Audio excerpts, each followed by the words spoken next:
लिए खतरे से खाली नहीं है। पति को छोड़कर किसी भी पुरुष का चरणोदक अथवा उच्छिष्ट लेना पाप है, चाहे वह साधु ही क्यों न हो। देश, धर्म और समाज के नेताओं, सुधार को महात्माओं तथा देश और समाज की सेवा करने वाले उत्साही नवयुवकों से मेरी अपील है कि जहाँ कहीं वो इस प्रकार का अत्याचार देखे, वहीं वे इसका जोर के साथ विरोध करे।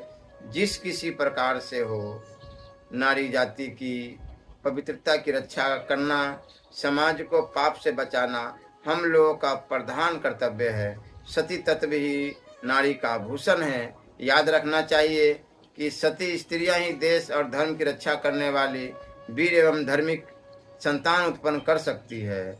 स्त्रियों का पुरुषों के साथ स्वतंत्र रूप से घूमना, सैर सपाटे के लिए बाहर जाना, नाटक, सिनेमा आदि में जाना, पार्टियों में सम्मिलित होना, ताश, चौपड़, शतरंज आदि खेलना, क्लबों में जाना, युवक अध्यापकों द्वारा युवती कन्याओं का पढ़ाना जाना, युवक युवतियों का एक साथ पढ़ना आदि तो और भी खतरनाक है।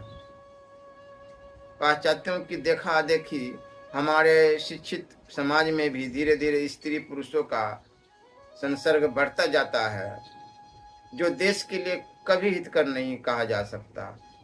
पाश्चात्य देशों में स्त्रियों को सब प्रकार की स्वतंत्रता देने का जो भयंकर दुष्परिणाम दृष्टिगोचर हो रहा है, उसे हमें शिक्षा लेनी चाहिए और हम भी उसका कटु अनुभव करें। इससे पहले ही हमें चेत जाने की आवश्यकता है। हम लोग को चाहिए कि सभी बातों में पाश्चात्यों का अनुसरण न कर केवल उनके गुणों को ग्रहण करें। इसी में हमारा कल्याण है।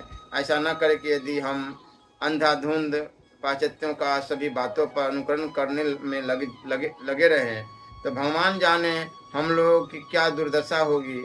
हम लोग पतन के किस गर्त में गिरेंगे। इसलिए बुद्धिमानी इसी में है कि हम लोग समय रहते चेत जाए और अपनी प्राचीन संस्कृति के महत्व को समझकर उसे पुनः जीवित करने की चेष्टा करे।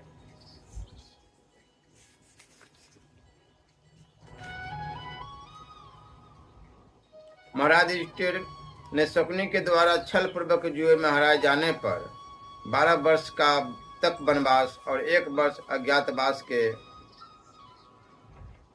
आप धर्म का पालन करने के अनंतर धरोहर रूप से रखे हुए अपने राज्य को लौटाने के लिए साक्षात भगवान श्री